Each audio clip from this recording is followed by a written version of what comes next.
베드로 후서.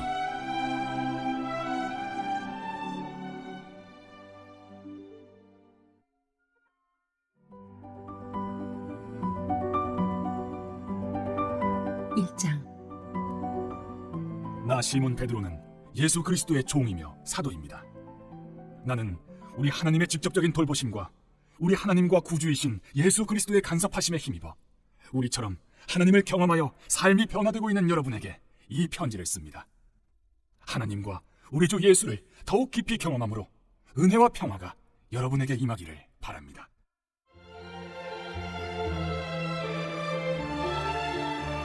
하나님께 받은 초청과 약속. 우리는 하나님을 기쁘시게 해드리는 삶에 어울리는 모든 것을 기적적으로 받았습니다. 그것은 우리를 하나님께로 초청해 주신 분을 우리가 직접 친밀하게 알았기 때문입니다. 그분의 초청은 이제껏 우리가 받은 초청 가운데 최고의 초청입니다. 또한 우리는 여러분에게 전해줄 멋진 약속도 받았습니다. 그 약속은 여러분이 욕망으로 얼룩진 세상에 등을 돌리고 하나님의 생명에 참여할 수 있는 입장권입니다. 그러니 한순간도 놓치지 말고 여러분이 받은 것을 의지하십시오. 여러분의 믿음의 기초 위에 선한 성품, 영적 이해력, 빈틈없는 절제, 힘찬 인내, 놀라운 경건, 따뜻한 형제의 너그러운 사랑을 더하십시오. 이것들 하나하나는 서로 조화를 이루고 다른 것들을 발전시키니 말입니다. 이러한 자질들이 여러분의 삶 속에서 활발하게 자라나면 여러분은 우리 주 예수를 경험하면서 성숙해가는 일에 기회를 놓치거나 단 하루도 헛되이 흘려보내지 않을 것입니다. 이러한 자질들을 갖추지 못하면 여러분은 자기 바로 앞에 놓인 장애물을 보지 못하고 자신의 죄악된 옛삶이 깨끗해졌음을 잊어버린 사람이 되고 말 것입니다. 그러니 친구 여러분, 하나님께서 여러분을 초청하고 선택하신 것이 옳았음을 입증해 보이십시오. 미루지 말고 지금 당장 그렇게 하십시오. 그러면 여러분은 확고한 토대, 곧 우리 주님이시며 구주이신 예수 그리스도의 영원한 나라를 향해 활짝 열려있는 포장된 길에서 생명을 얻게 될 것입니다.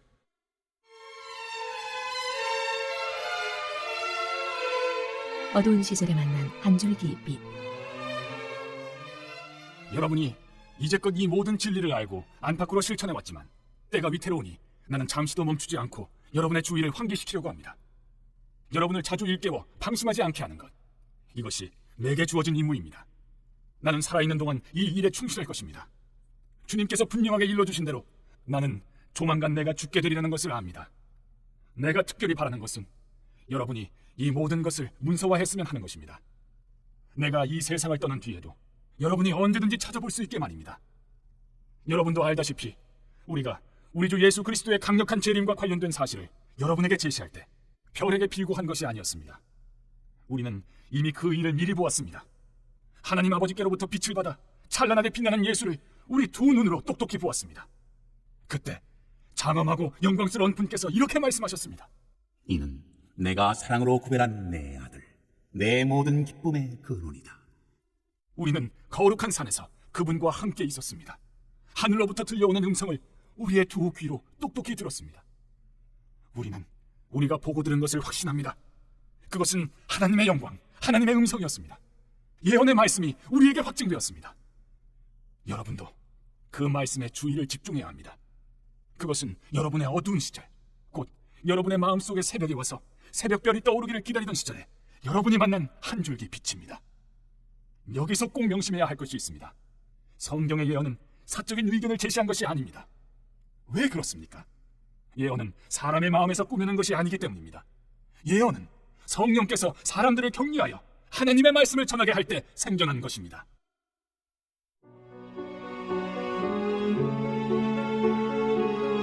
이장 거짓 종교 지도자들. 그러나 전에 백성 가운데 거짓 예언자들이 있었던 것처럼 여러분 가운데에도 거짓 종교 지도자들이 나타날 것입니다. 그들은 은근슬쩍 파괴적인 분열을 일으켜서 여러분을 서로 다투게 하고 생명을 되찾을 기회를 주신 분의 손을 물어뜯게 할 것입니다. 그들은 파멸로 이어진 가파른 비탈길에 서 있습니다. 그러나 그들은 파멸하기 전까지 옳고 그름을 구별하지 못하는 추종자들을 많이 모을 것입니다. 그들 때문에 진리의 길이 욕을 먹습니다. 그들은 자기만 아는 자들입니다. 그들은 무엇이든 그럴싸한 말로 여러분을 이용해 먹을 것입니다. 물론 그들은 무사하지 못하고 불행한 최후를 맞을 것입니다. 그런 일이 계속되도록 하나님께서 두고 보고만 계시지 않기 때문입니다. 하나님께서는 반역한 천사들을 가볍게 넘기지 않으셨습니다. 그들을 지옥에 가두셔서 최후 심판의 날까지 갇혀있게 하셨습니다. 또한 그분은 경건치 못한 옛 세상도 가볍게 넘기지 않으셨습니다. 홍수로 쓸어버리시고 오직 8명만 살려주셨습니다. 혼자서 의를 부르짖던 노아가 그중 한 사람이었습니다. 하나님께서 소돔과 고모라 두 도성을 멸망시키기로 작정하시자 남은 것은 잿더미뿐이었습니다. 그것은 경건치 못한 삶에 빠져있는 사람 누구에게나 보내는 끔찍한 경고였습니다. 그러나 성적으로 더럽고 사악한 자들 때문에 몹시 괴로워하던 선한 사람 롯은 구원을 받았습니다. 저 의로운 사람은 날마다 도덕적인 부패에 둘러싸여 끊임없이 괴로움을 겪고 있었던 것입니다. 이처럼 하나님께서는 경건한 사람들을 악한 시련에서 건져내시는 분입니다.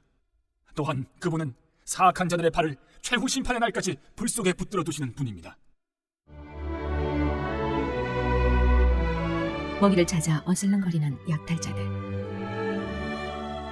하나님께서는 특히 더러운 생활 방식에 빠져서 정욕을 따라 살아가는 거짓 교사들에게 진노하십니다.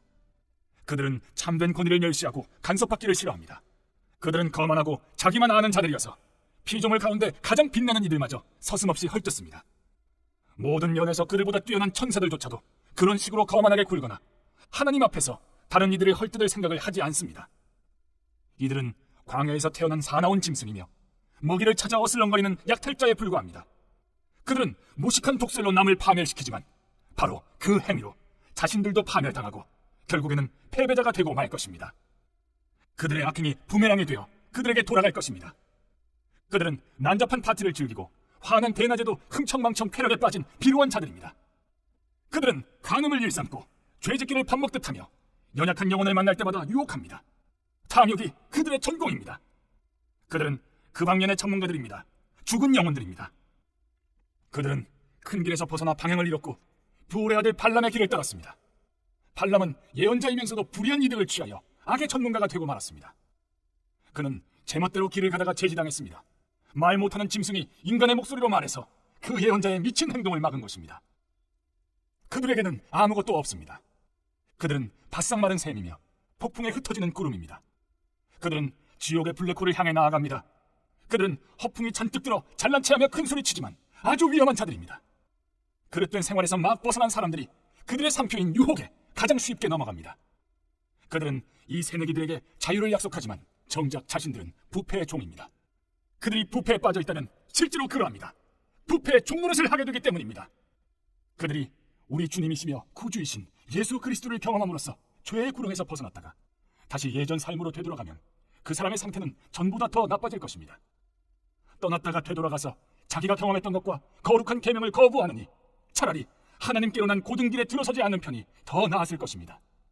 개는 자기가 토해놓은 곳으로 되돌아간다는 속담과 돼지가 말끔히 씻고 나서 다시 진창으로 향한다는 속담을 그들이 증명하고 있습니다.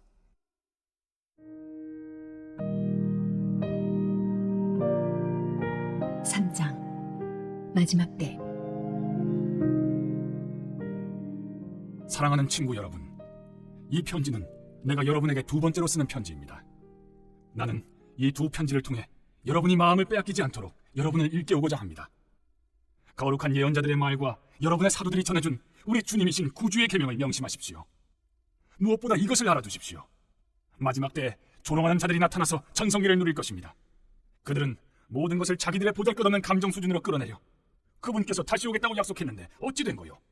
우리 조상들이 죽어서 땅에 묻혀있고 모든 것이 창조 첫날 이래로 그대로이지 않소? 변한 것이 하나도 없잖소? 하고 조롱할 것입니다.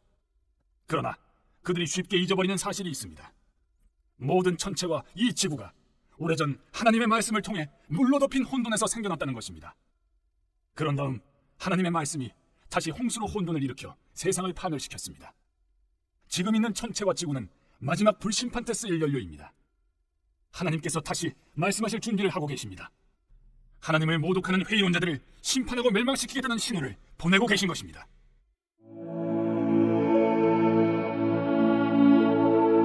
하나님의 심판의 날. 친구 여러분, 이 분명한 사실을 그냥 지나치지 마십시오. 하나님께는 하루가 천년 같고 천년이 하루 같습니다. 어떤 이들이 생각하는 것처럼 하나님께서는 자신의 약속을 더디 이루시는 분이 아닙니다. 그분은 여러분을 위해 참고 계십니다. 그분께서 종말을 유보하고 계신 것은 한 사람도 잃고 싶지 않으시기 때문입니다. 하나님께서는 모든 이들에게 삶을 고칠 수 있는 시간과 공간을 베풀고 계십니다. 그러나 하나님의 심판날이 닥칠 때에는 아무 예고 없이 도둑처럼 닥칠 것입니다. 하늘이 천둥 같은 소리를 내면서 무너지고 모든 것이 큰 화염에 휩싸여 분해되며 땅과 그 안에서 이루어진 모든 것이 낱낱이 드러나 심판을 받을 것입니다. 오늘 이 세상에 있는 모든 것은 내일이면 없어지고 말 것들입니다. 그러니 거룩하게 사는 것이 얼마나 중요한지 아시겠습니까? 날마다 하나님의 날을 기다리고 그날이 오기를 간절한 마음으로 바라십시오. 그날이 오면 천체가 불타 없어지고 원소들이 녹아내릴 것입니다. 그러나 우리는 거의 알아채지 못할 것입니다. 우리는 다른 길을 바라보면서 하나님께서 약속하신 새 하늘과 새 땅, 의로 뒤덮인 새 하늘과 새 땅을 맞이할 것입니다. 사랑하는 친구 여러분, 여러분이 손꼽아 기다려야 할 것은 이런 것입니다. 그러니 순결하고 평화롭게 살아가는 최상의 모습으로 그분을 뵐 수 있도록 최선을 다하십시오. 우리 주님께서 오래 참고 계신 것은 구원 때문이라고 생각하십시오. 이 문제와 관련해 많은 지혜를 받은 이가 우리의 귀한 형제 바울입니다. 그는 자신의 모든 편지에서 이 문제를 언급하고 있으며 여러분에게도 본질적으로 같은 내용을 써 보냈습니다. 바울이 편지에서 다루고 있는 것 가운데 몇 가지는 이해하기가 쉽지 않습니다. 자신들이 무슨 말을 하는지도 모르면서 무책임하게 떠드는 사람들이 그 편지들을 함부로 왜곡하기도 합니다. 그들은 성경의 다른 구절에 대해서도 그렇게 하다가 스스로를 파멸시키고 있습니다.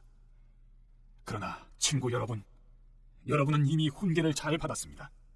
자기 마음대로 떠드는 불의한 교사들로 인해 발을 헛디뎌 넘어지는 일이 없도록 정신을 바짝 차리십시오.